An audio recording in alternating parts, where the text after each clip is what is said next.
Okay, hello everybody. Welcome to class today. We are going to be working on our automata, and we are going to be working on the assembly. I have went ahead and assembled one here so that you could see exactly what it will look like. As far as my letter direction, like where it says top, that is not to be worried about right now because all we're going to do eventually is we are going to delete those anyways. Those words again are just on there for reference for me. So that I know how to assemble it. All right. So let's go ahead and open up a new assembly file. Again, that can be found up here with a little piece of paper with a white piece of paper with a little folded edge, and it'll give you 4 options, and you want to choose assembly. Okay, so go ahead and get that launched.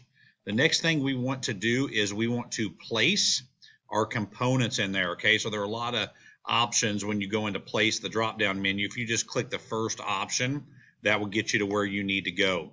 Hopefully you saved your work in your documents. If you did not, find the folder that you did save it in. Excuse me. And just go ahead and pull that up so you can find your files. If you look in mine as I scroll down, of course I have probably a lot more files than you folks. You will see this little yellow cube. That is a part file for Inventor. So that is what you will want to look for, and that's what you will want to find. So the first one I came to was back. It's going in alphabetical order in this section. So I'll choose back. I'll go ahead and it shows you in the window what it looks like. I will go ahead and click open. And it's very big right now, which is fine. If I left click, okay, what that does is place it. Now, what it does is give me that shadow image, if you guys remember, that asked me if I want to place 2 of these. If I want to place a second one, I would left click. If I do not, I would either hit escape on my keyboard or right click and hit cancel. Okay, either one of those is fine to do. All right, keep that in mind when you do the side because we're going to want 2 sides in there. All right, so you can click twice for that. So now we need the bottom. Let's go ahead and find the bottom. Let's go ahead and place that in there. Again, we just need one of those. Let's go ahead and find the next item just by clicking place again. And we're going to come to side. Remember, I'm going to want 2 of these in there. So I will left click twice, put that in, right click, cancel, and be done. Okay. And the last thing we need is the top, and the top is right here. And we will go ahead and get that in there also. Okay. So now you have all of your parts in here. When we start constraining this and hooking this together, some things that you will want to know is this. As you look at each piece, if you left click on it, it will highlight it. And if you right click, you'll see something down in here called, and let me make sure I know where it's at here, free rotate right there. It's kind of in the center. It's kind of hard to find. But if you choose free rotate, you can manipulate these pieces however you want. So I kind of want my bottom. I'm going to start with my bottom first. I want it to set at an angle about like that. So if you want to think of it kind of like a little isometric angle, that's kind of how I want mine to look. Does yours have to be exactly like this to assemble this? No, but if you can get close, it probably would be helpful. Okay. When we assemble something, we need to make sure at least one component is grounded. Okay, and we've talked about that with Fusion. Obviously, we talk about it here again in Inventor. So what I want to go ahead and ground is my bottom. So I find this over here in the menu. If your menu is not here, go up to View. Okay, go to User Interface and make sure that it is checked within here, and it will be called the Model Menu. If I uncheck it, it disappears. If I check it again, it is there. Okay, so go over here to the bottom. We're going to right click and go down to the word grounded. Okay, so go ahead and ground it. How do you know it's grounded? You will see a little tack pin right there that shows up. All right, so that's how you want to do that to get that to be grounded. All right. I'm going to go ahead and start off with my sides to begin with. So those are the first piece I'm going to use. So what I'm going to choose to do is kind of get my top and my back out of the way for now. I'm just going to move those. And I'll go ahead and pull my sides over here a little bit. I'm going to leave my lettering the correct way as far as how it would read instead of upside down. So I'm going to right click on this and go to free rotate again so that I can see this bottom edge right here.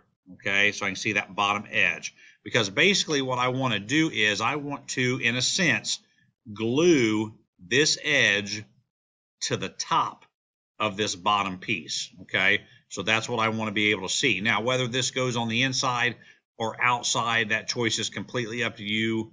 I really don't care how you do it, does not matter.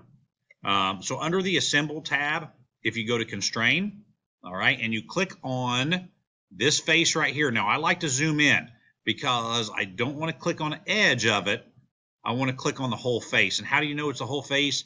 You should see a big white box around there. So click that and go down here and click on the top of this face anywhere. Okay.